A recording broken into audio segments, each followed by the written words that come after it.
Again, Mr. Gomez keeps mentioning his private sector experience. You've asked him, who were his clients? How many jobs were created? He's running as a businessman. And you asked him the question, and he did not answer it. We need to know, Mr. Gomez, who you work for. What kind of jobs were created? And we still haven't received that answer. One more chance, the mayors of these three cities would not go backwards on this project. They are glad for the jobs that have been created. If Congressman Markey wants to compare resumes, I'm more than happy to do that, Congressman. And if you knew what private equity was, you know that we don't have clients. It's that simple.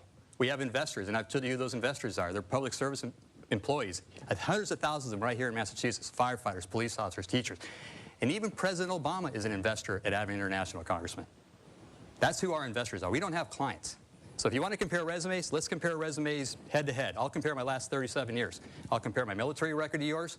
And I'm more than happy to compare my last 16 years in the private sector on exactly who's created value and who's created jobs that compared to you, sir. Well, then and I'll tell you one thing, sir. President Obama would not be an investor in Advent International if we had racked up $17 trillion in debt. Again, we still don't know what Mr. Gomez did at Advent. We still don't know which clients specifically he worked for. We still don't know which results he specifically got for any of these people who he has just mentioned. He still has refused to make his own private sector record public so that we can determine whether or not all those things you just said are in fact true.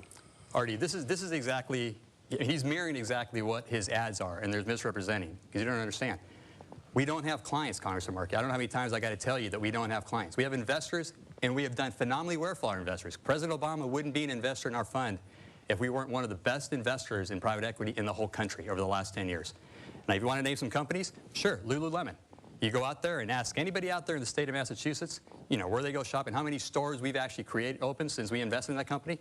We made a Canadian company into an American company, Congressman. We went from less than a dozen stores here to over 200 stores. That's thousands of jobs there.